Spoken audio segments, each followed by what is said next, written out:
Hello, everyone.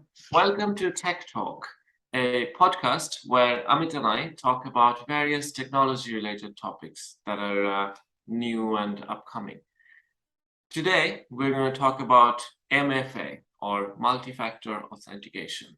It is a very not too recent, but for at least 5, 6 years now, it's become very popular, and it's a very strong way of protecting your data and identity and information.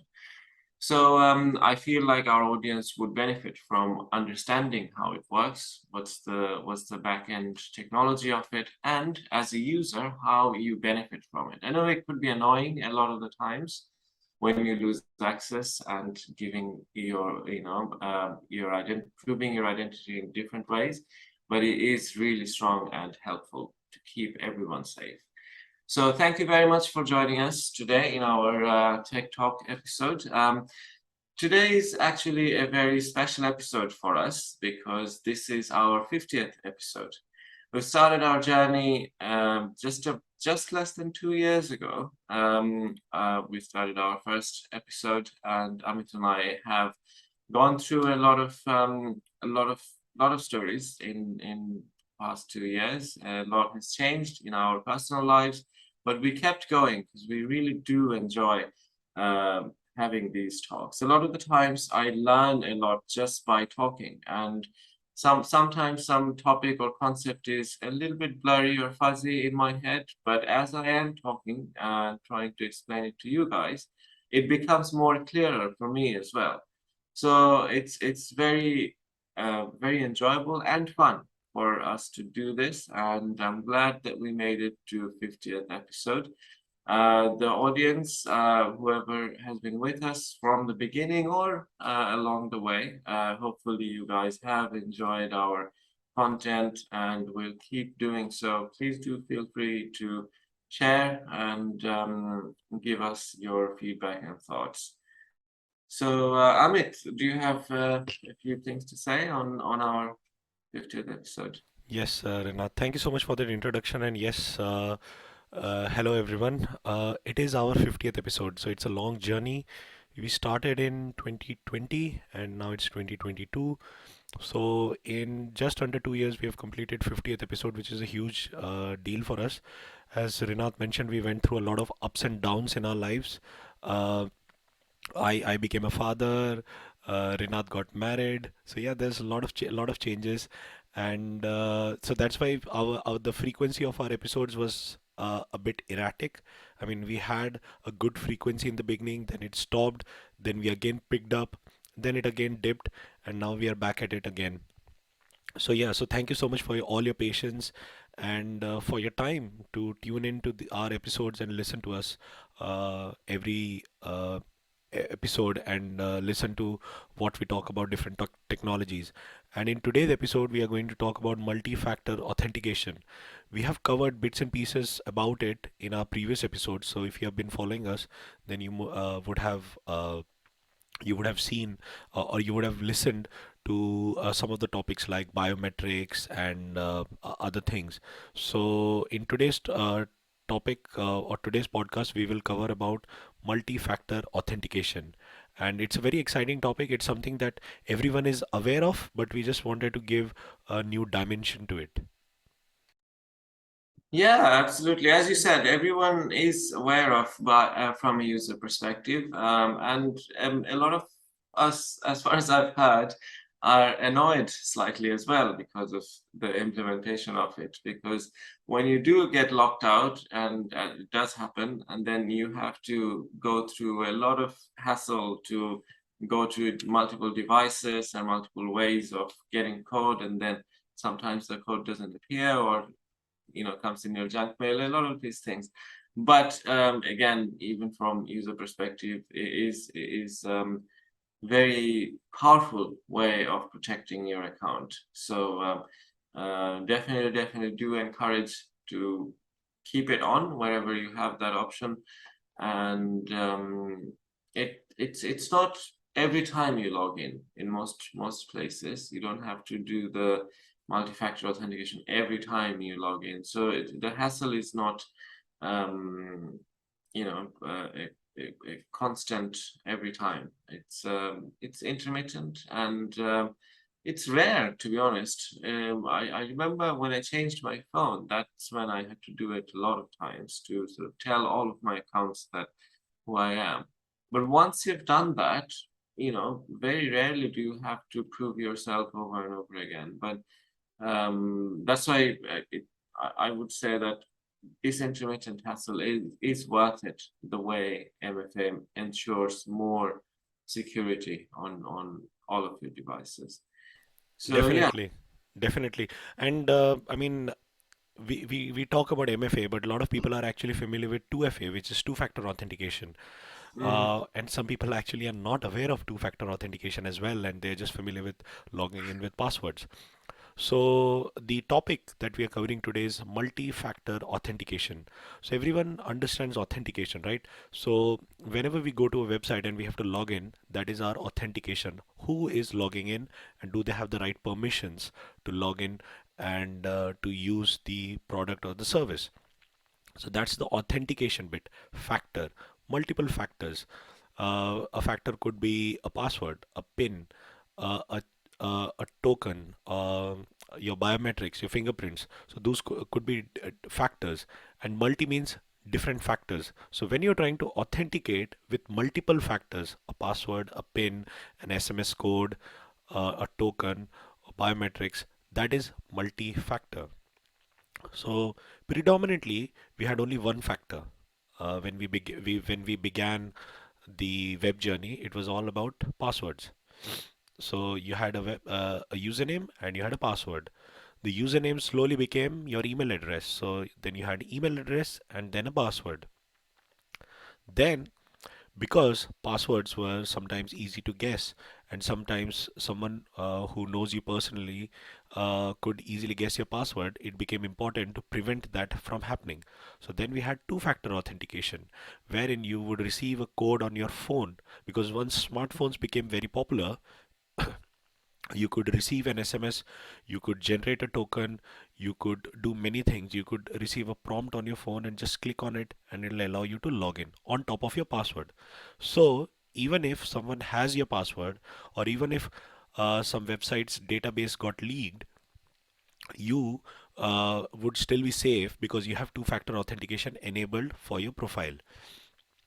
Then what happened is, okay, two factor, not enough. Maybe you need something else.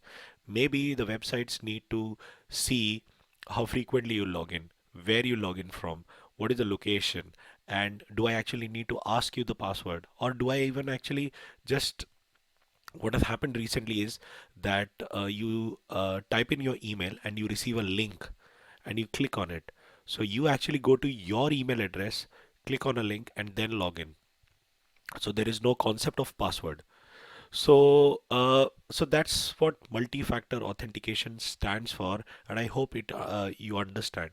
So it is important to enable it. The reason being that if your passwords get leaked or hacked in some database leaks, we actually spoke to Troy Hunt in one of our very initial episodes, and he maintains a website called Have I Been Pwned?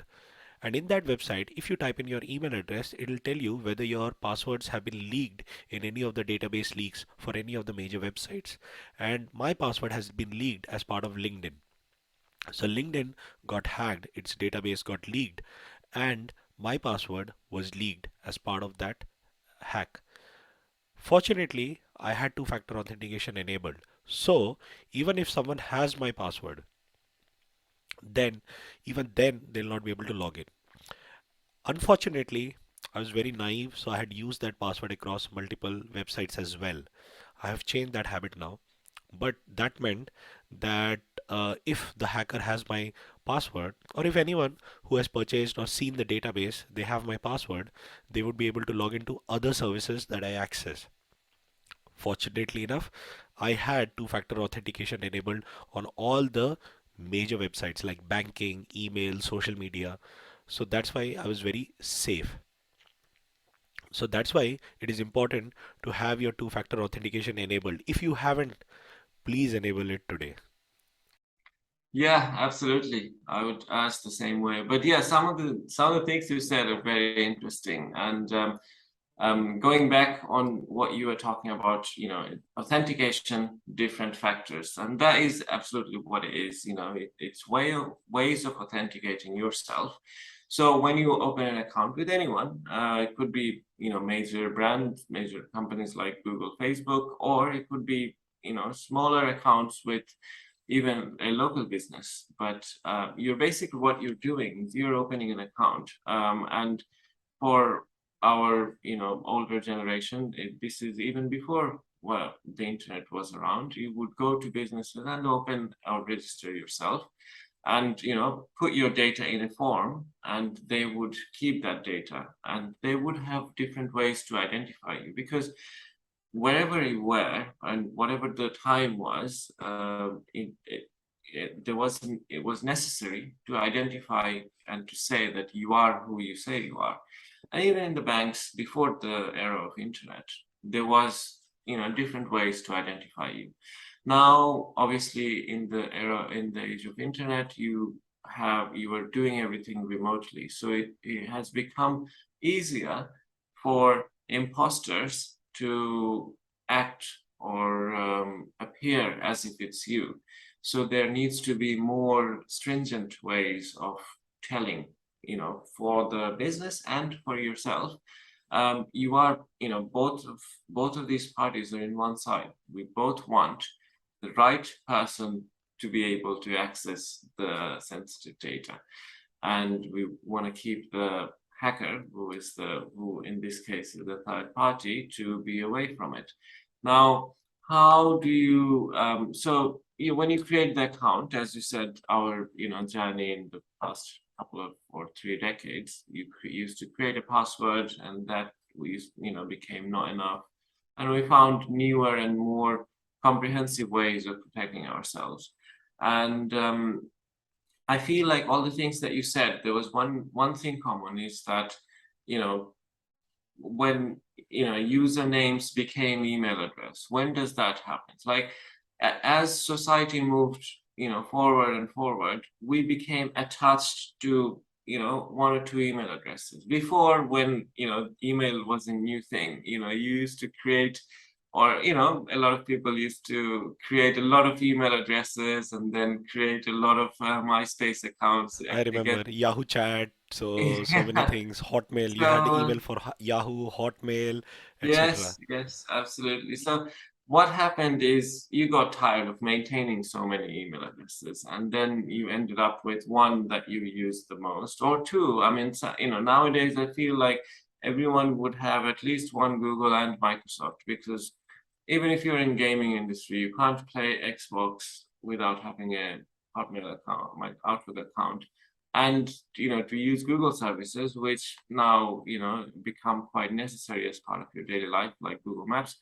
You need these two accounts. I think everyone would have, and as a result, these two email addresses, but not a lot. So what happens is, you know if there are ways to sort of attach yourself with an authentication method, that can then be used. So before username became email address, because email address, then there is one or two email address, and that you're going to always use that.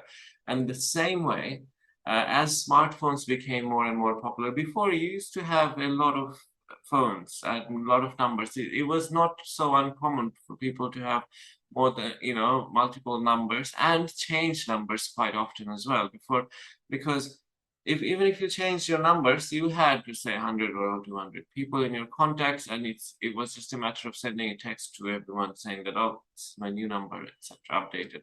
But now so much of your lives is in your mobile phone, and landline has kind of become quite obsolete.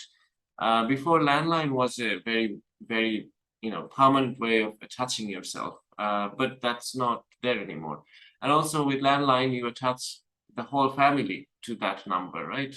Multiple people or profiles can have the same landline number, but mobile numbers are individual, and they are very quite permanently attached. Nowadays, people don't want to, you know, change the numbers unless they absolutely have to. So with all of these things, now mobile phones has become a very good way of attaching your identity to. And that's one of the reasons why one of the factors is usually your phone. So now you have Authenticator app or SMS, and then you have email addresses where you could be sent code or links. So there are various factors or various ways you can be authenticated, which is on top of your password that becomes quite safe. And yeah, passwords can be, it should always still be complicated and difficult to guess, and but humans make mistakes, and I think in one of the studies it was found that hackers don't, like 2% or 1% of the security vulnerabilities happen when they actually go and like we see in the movies, they hack the database, or figure out some sort of really high technical things and get your password. But 98% of the time, you as human, you make an error, you write it down or give it out some way, and then you lose, or through social engineering, you give out that password away, and it's very and this large chunk of all of these vulnerabilities can be avoided if you have a second factor or multi-factor authentication. So it is actually, while could be simple, but quite comprehensive in terms of protection. Yeah, I think absolutely, and I really liked the fact that you've covered so many things and smartphone essentially. So actually, smartphone adoption started predominantly after the iPhone launch in 2007. So once Steve Jobs announced the iPhone, that was the game changer, and then later the App Store. So now you had apps for every thing, and because there were so many apps, you needed so many different logins. And because of that, it was difficult for people to create so many passwords. So there was reuse of passwords. And then slowly and gradually, we saw the adoption of password managers. So a software that would manage your passwords. I actually created a video about how to manage your passwords on KeePass, which is an open source tool, and I'll share the link in the description below.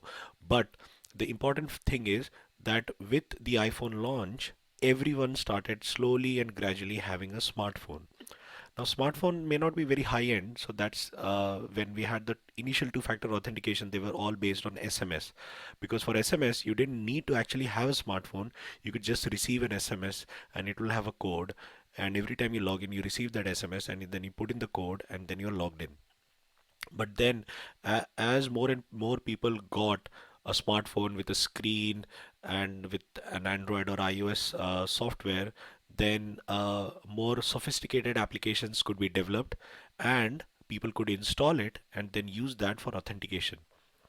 Now, when we talk about multi-factor authentication, there are basically three categories. Things you know, passwords, pins, your memorable information, your email address, etc., etc. Things you know. Then things you have. Second is things you have. What do you have? You have a smartphone. You have a USB stick. You have a USB stick with a fingerprint reader. You have a token given from your office, etc. So these are things you have. So physical things that you possess. And then inherent things you are, your biometrics, your fingerprints, your eyes, your retina, your voice. So these are inherent to you. So these three categories basically encompasses everything that could be possible for a multi-factor authentication. On top of that, you can add additional layers of geolocation. Where are you logging from? How frequently do you log in from? And have you changed your location recently? Suppose you log in frequently from a website from your home, the websites will not ask for two-factor authentication all the time because they know that you're logging from this IP most of the times. But suppose you go traveling, say you go to Mexico, and you're in London and you go to Mexico, and you have to log in. So the website immediately recognizes that you are trying to log in, but from an IP that you don't frequently log in from. So then they ask you to authenticate using a two-factor authentication or a multi-factor authentication. Also, there is CAPTCHA. So when someone is trying to hack you, sometimes they don't go physically or manually to type in your password and hack. They send a bot. And we have actually done an episode on bot. So the bot will come and it will try 1 million passwords on your account. And your account can get logged because of that.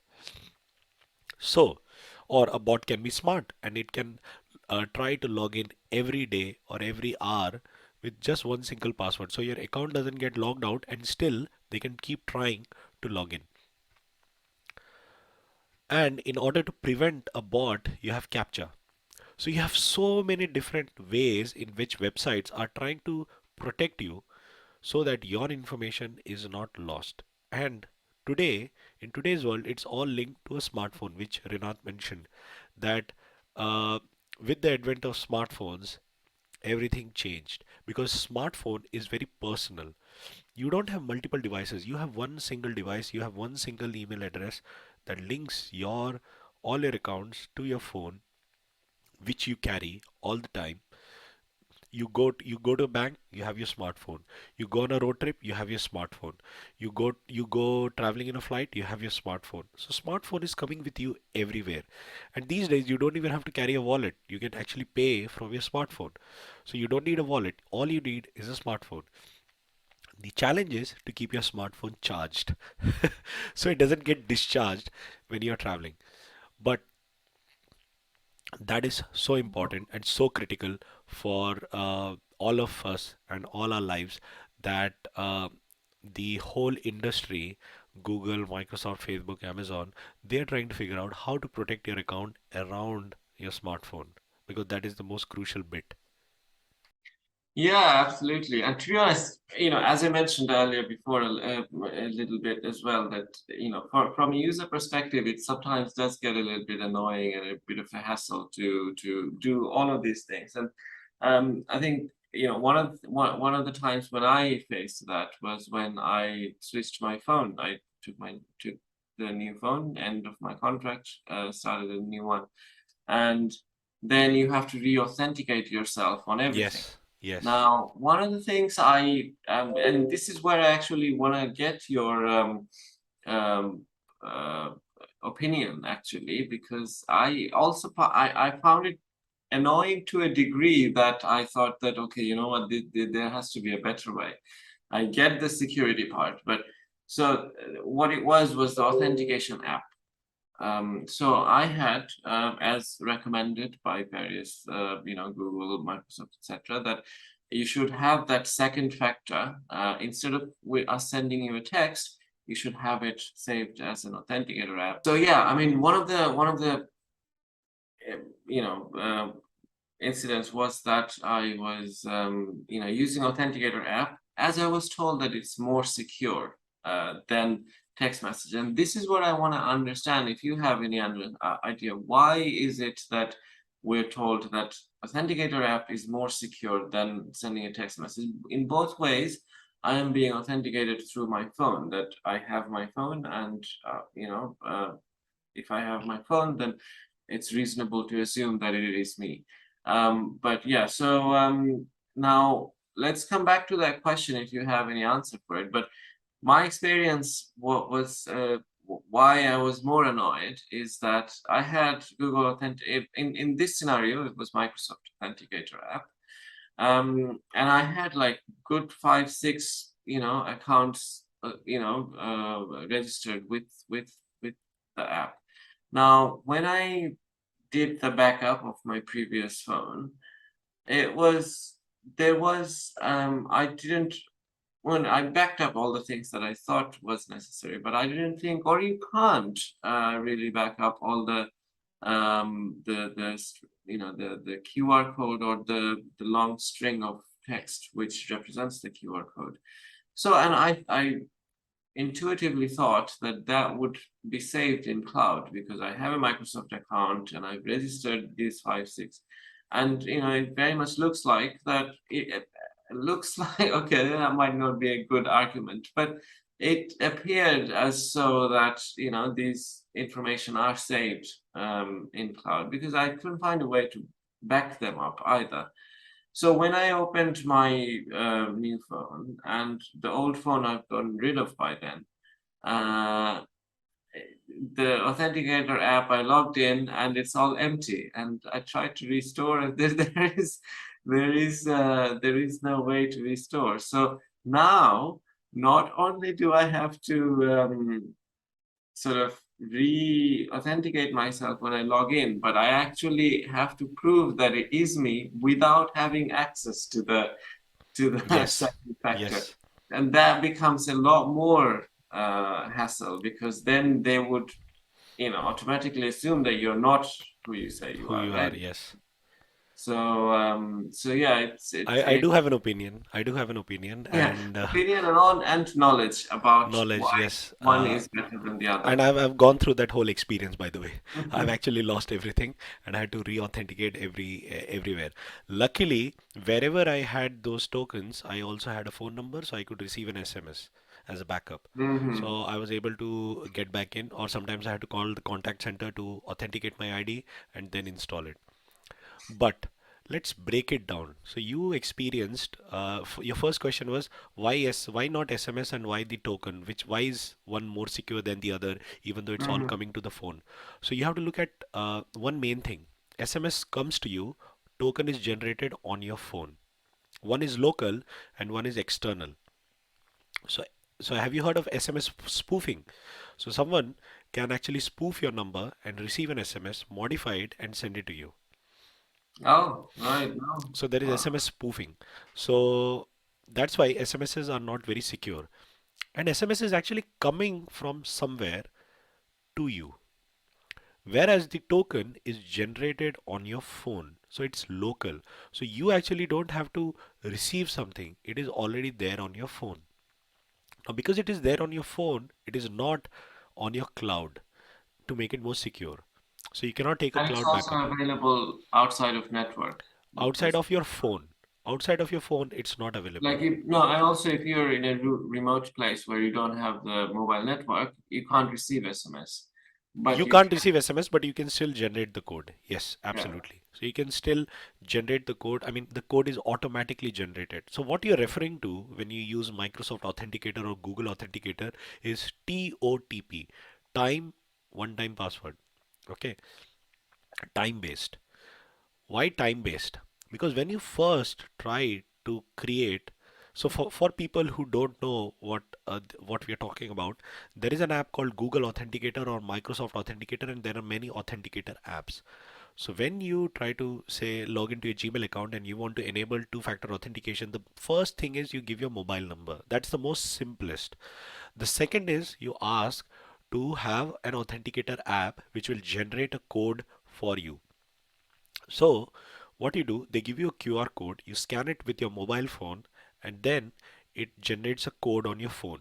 And that code changes every 30 seconds to 60 seconds, depending upon the app that you use. The one that I use, Google Authenticator, it changes the code every minute, so every 60 seconds. So the minute you've scanned your QR code, you've generated, now you have a token that changes every 1 minute. You use that token to log in or authenticate. And once that is set, then every time you log in, if it asks for your SMS, mobile number, or this token, you can enter it and you can log in. And in case you lose your phone gets broken, your phone gets stolen, you lose your phone, etc., you can still log in with your phone number, your SMS, because it's linked to your number, not even your SIM card, because you can get a SIM card replacement with the same number. So it's linked to your number. So you can still log in. Uh, this TOTP, why it is TOTP? So in this app, what happens is when you try to scan the QR code, the server, the place from where the authentication happens, it syncs with the time of where of when you use the app. So suppose you log in, sorry, you install the app and then you generate the token at say 11 a.m. on any day, say 11 a.m. on 27th August.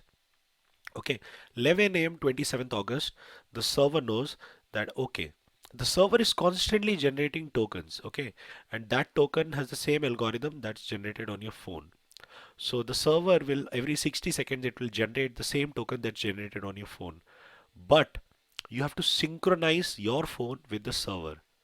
Even though it's generated locally, you have to synchronize the time. And that synchronization is basically when you actually install the app. So that's why sometimes when you change time zones or there is a time sync issue, you have an option to sync the time with the servers, and then all the tokens are generated, and the server is also generating the code. So the code that you provide, it's validated with the code that the server generates, and then you're allowed to go in. So that's how it works. So that's how it's very secure. And Well, this, an interesting question on go ahead. this. So, obviously nowadays with smartphones always being connected to internet, we all choose to choose the time of the phone. We don't manually put it in. We just say that get it from the internet automatically Yes, up. exactly. But if I was to not do that, if I was to disable that and set up my time manually, and it was 5 minutes ahead or later, earlier than the actual time, would the Authenticator app on that phone work? No, it will not work. I've tried it. Ah, So what happens is, so yes, what will happen is your phone, if it is out of time, then your tokens will not work. And I've experienced it. I was like, I'm trying this token. The token is valid. Why is it not working? And then I went into the settings and I saw there is a time sync option, and I synchronized the time of the server with the app, and it was working fine. And it does happen. So you make sure that the time on your phone is accurate and it's synchronized with the internet servers. And in our previous episode, we talked about UTC, and that is one of the ways in which you can synchronize your time. You don't have to worry about time zones. You have a time standard, and everything is synchronized against that standard. So that is again very important. Coming to your second question, what happens, because see, you change phones and Google thought about it. I'm sure Microsoft would have also thought about it. So what happens is, because everything is stored locally, when you change your phone, you lose everything. And that has happened. I have actually lost everything. So Google came up with a brilliant idea. You can transfer all the codes to your new phone. So if you use Google Authenticator app and you have all the things, I have almost 20 different services on my phone. So if you scroll, I have a big list where I have the tokens of every single thing. I have for Gmail, for Facebook, for LinkedIn, for Zoom, for Discord, everything. So crypto websites, I have them. For banking websites, I have them. For my tax, I have it. So I have tokens for almost every website that you can think of. And imagine if I have to do that for everything if I change my phone. So Google said, fine, just export all the tokens from this phone to the new phone. So you get a code, you use that code on your new phone, and you get all your tokens. That's it. Simple. Problem but solved. okay, this is first of all, this is really helpful to know because I didn't get that option in Microsoft Authenticator. And I thought it was more out of security that they're not storing So my they're not storing it, right? But it is synchronized against a time, and that time and that code is also generated on the server. So if you know what the time when it was generated, then using that same principle, you can actually uh, uh, export it to the new phone. You take the Okay. time, you And take the this is, codes, and then you put it to the new phone. but this They are is only not, possible yeah. when you have a purchased a new phone and you have both the phones and you're trying to switch. But if you lost your phone, how would you? So if you lost your phone, you lost your codes. You can't do that. Yeah. You So can't do anything about it. So this yeah. is So only this isn't only that the works case when for especially for you when you have 20 or more accounts? How would you? Should there not be a backup? When you scan, first of all, when you're adding the account, you're scanning a QR code or there you is have a no backup. single. That's the security. There is no Uh, backup. So the backup is your phone number. So in case I lose my phone, I get a new SIM card. It is a hassle. It is a hassle. But that's the reality of it. Because the thing is, if you lose your phone, someone else finds it and they then use it to log in. So that's yeah. why I protect my phone with biometrics, with a face recognition, with a pin, etc. So my phone, you can log in using your a pin, a fingerprint, or my face. So if Mm-hmm. someone steals my phone, they still can't get in. Even Right. Google can't lock the phone, unlock the phone, because it's local encryption. So the encryption on the phone is local. So even Google doesn't know what the pin is. Without the pin, they cannot unlock my phone. It is that secure. Right. So this is probably less related to MFA, but there's just one thing I thought that to say to our audience is that if you think that adding all of these different types of biometrics is more secure, that I have fingerprint as well as face, but it's actually less secure. It's the least secure way of logging in is gonna be your standard. You're thinking fingerprint is very secure, but your facial ID is not as secure as fingerprint. Now, if you're thinking, oh, I have both, that means you have as much security as the least secure media of logging in. So if you have both, then your facial ID is the weakest link. Um, And the funny thing is, I was recently thinking about all these things, and then I realized that suppose a robber comes and he or she tries to steal my phone. What happens? They take the phone, they take my thumb, they put it on my phone, and they unlock the phone. Okay, that's one thing. Second thing is they take my phone, they show it in front of my face. I close my eyes, I keep it closed, but suddenly I have to open, and the phone is unlocked. Okay, so with facial recognition or with fingerprint, they've still managed to unlock my phone. With PIN, it's better because I have to type physically, right? yeah, yeah, So yeah. PIN is actually more secure. So that's why whenever there is a software upgrade or many major thing, they don't ask for biometrics. Biometrics is for convenience. It's, as you rightly said, it is not very secure, especially when someone is trying to steal your phone and they can easily put your thumb Yeah, or they cut can your thumb or forcefully take do it. that. Yeah. Yeah, they can do that forcefully, and also, a lot of the times you're trying to protect your data or information not from the person who is stealing it, but from your friends and family. Yes. And nowadays, before fraping was what had become a word, which was a combination of Facebook rape, where basically your friends somehow get temporary access to your Facebook and put in funny and unwanted Facebook statuses, etc. You don't see that now happening nowadays because your phone or getting even temporary access has become so difficult. But you still want everyone to be away from your phone, but what if you're sleeping and you're in a sleepover with your friends and your thumb is right out in the open with your phone. So and also unfortunately not all friends turned out to be good friends, and you probably don't want to share a lot of information when you're sleeping on with your phone. So there are lack of security in these scenarios this as well. this type of scenario. So these are more for convenience. If you have to try to remember the pins and passwords every time, then it's a inconvenience. So on your phone you can enable biometrics, but of course that carries the risk that someone can easily swipe your finger and log in. And that's why most of the apps now they have an extra authentication. So on top of the pin that you use to log into your so on top of the pin that you use to log into your phone, you also have a pin for different apps, especially banking apps or email apps. So that makes it more secure. So I've enabled it. So now if someone gets access to my phone, they cannot easily get access to my banking apps, financial apps, mostly financial apps, and maybe some email apps and social media apps. So you are pin protected, and that pin protected could be anything. So you can actually encrypt individual apps on your phone, especially on Android. I'm not sure about iPhone, but on Android you can actually encrypt uh, individual apps, and that is actually makes it even more secure. So even though your phone is unlocked, they still can't get into the apps, because see, with an unlocked phone, what can you do? You can't do much. You can send maybe an SMS, you can get something, you can make a phone call, etc., but you still need those details, and those details are inside those apps, and if you protect those apps, that's key. So that's possible now.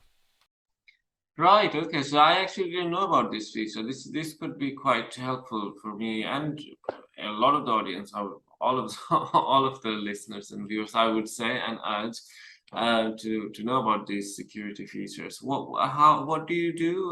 So So you can basically, you password protect individual yes, applications. yes, yes. Say, for example, I have my online banking app, right?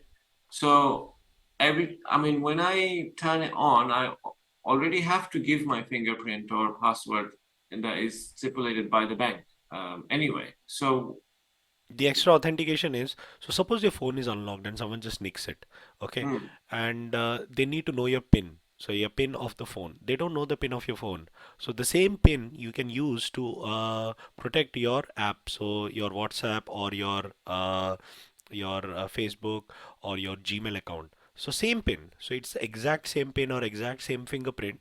But now if your phone is unlocked, they have to individually unlock it with the same PIN. but So if they already have if they access, have the pin, then you're like gone. Okay, you're screwed right? basically. But if they don't have your pin and they have an unlocked phone, they can still recover. But can you do?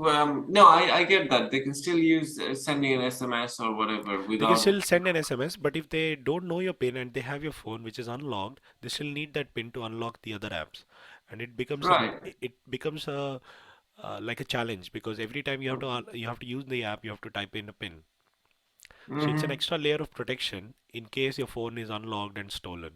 So that's, yeah, I use that basically. Right. Okay. So if you're saying instead of biometric, because in all of my banking apps and all of the sensitive apps, for example, they have their authentication anyway whenever I They open the have app. their authentication anyway. On top of that, you can still add an extra layer. So normally what Right. happens is the banking apps will have biometrics which are biometrics of your phone. They don't create separate biometrics, right? Mm. The banking apps don't are they are not creating separate biometrics, and your No. biometrics are stored locally on your phone. Yeah. Yeah. So what they say is, okay, you have your code to log in. Once you log in, that's fine. But then you enable your biometrics. That biometrics is authenticated, validated with the biometrics on your phone, and then it allows you to log in. So they know that the person who's trying to log in is the person on the phone, uh, whose biometrics are stored on the phone. So the Hmm. biometrics are actually the phone's biometrics, not the app's biometric. But that's a protection Yeah. which the phone is providing on the app. Similarly, instead of biometric, you can use your phone's PIN to protect your banking app on top of the Right. banking app PIN. I see. So an extra layer, inconvenience, but yes, you can do that. Right, yeah, yeah. No, absolutely. And people who are listening who this applies to, and I would imagine it might apply to a lot of people. You know, it doesn't have, you don't have to be like you have to have millions of pounds or dollars in your bank account, but you know, whatever app is important to you to keep secure, you know, you might want to look at adding these extra layer of features that security. And I would look, you know, look through my apps as well to see, you know, there might be something that I haven't even thought of. Like, for example, my home CCTV camera access. I might not want to, you know, Yes. that easily available to everyone. So there could be various things that you might want to protect with an extra layer of security, and this is good to know. Thank you, Amit, for bringing this up. Oh, so yeah, this was quite a knowledgeable episode for me. I've you know learned a lot actually. I've thought about a few things that I hadn't actually thought about, and although I had felt the hassle or the annoyance before in the past, but I even while I was annoyed and while I was re-authenticating. I remember I was thinking to myself that, look, this is how secure the systems are nowadays and how difficult it would have been for an imposter. So, it's something to appreciate. Even when you are going through it, do tell yourself, or you can see it for yourself while you're going through it, that how difficult it is for an imposter and how it would become impossible, for them to get access to all of these things. And nowadays, scamming is, unfortunately, it hasn't gone down. It's still happening in newer and more innovative ways, and we need to be aware of these things. And you know, multi-factor authentication protects us from various one security vulnerabilities like this. So it's something to appreciate and something to be aware of. And it's also good to know how they actually work. For example, this timed OTP timing factor, I had actually no idea. And a lot of the times you know, obviously enter it within that 60 seconds. But I did wonder that, okay, if I just took a note of the code and waited a couple of minutes, and what would happen? And I never actually ended up doing it, but I now know that it won't work, and that's quite you know, that's quite interesting. It is a very simple thing, and that's why it's now very popular. And but the physical factor, things that you own, like your smartphone. So a lot of times, I mean, recently what has happened is that Google sends you a prompt. So you try to log in with your username and password, it sends you a prompt. A prompt is basically saying, okay, yes, I'm trying to log in, and you just have to click on OK on your phone. So you don't have to enter a token, you just have to click on a prompt. So that's more easy. The other bit, I mean, we've talked about SMS, we have talked about OTP, and we have talked about these prompts. The other bit is you have a USB device with a fingerprint reader. So you just press on it. So the USB device is always plugged on your phone, and it's a physical device. So it's plugged not on your phone, on your laptop or on your desktop. And what happens is you plug it in, and it has like a fingerprint reader style of chip.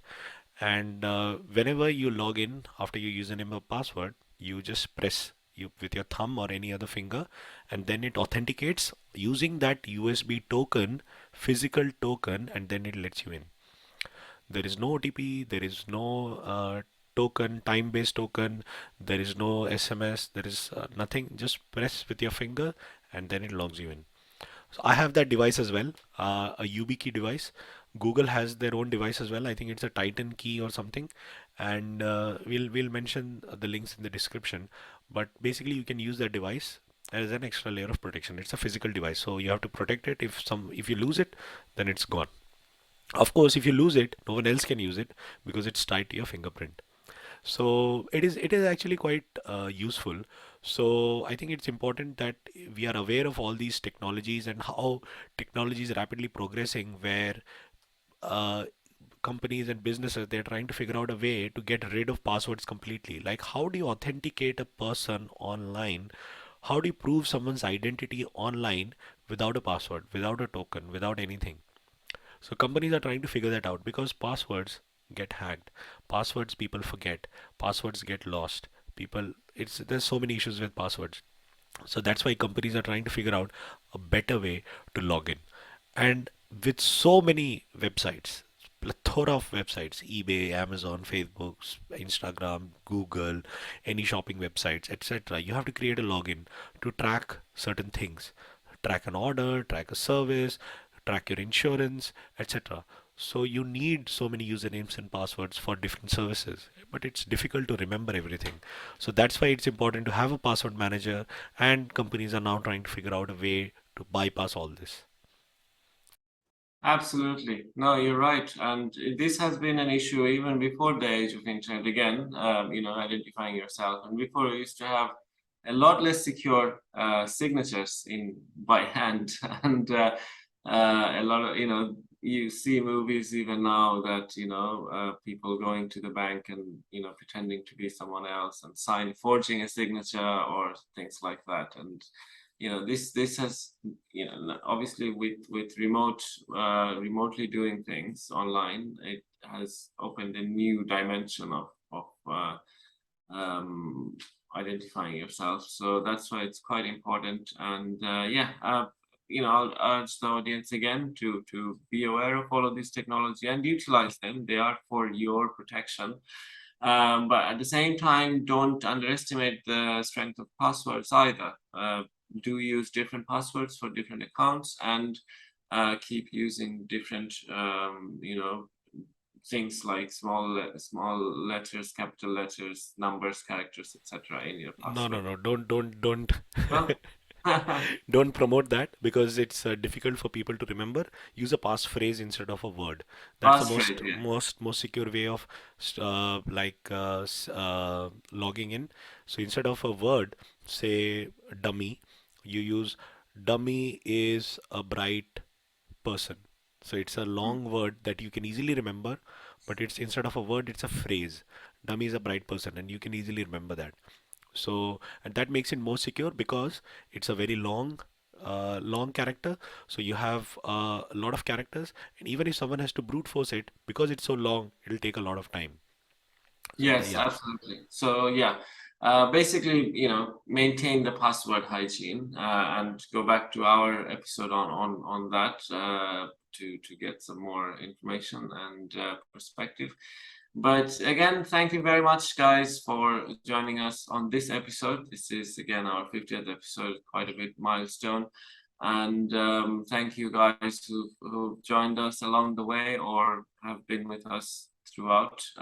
Really do appreciate you guys to make this a success. We do get regular, unique listeners on all our platforms, and we're very satisfied and happy with how this is going. And we plan to just carry on as long as it's helping people or making people aware of about the latest technology. So yeah, please do reach out to us, interact in all of these different ways that are possible, and thank you again. thanks everyone.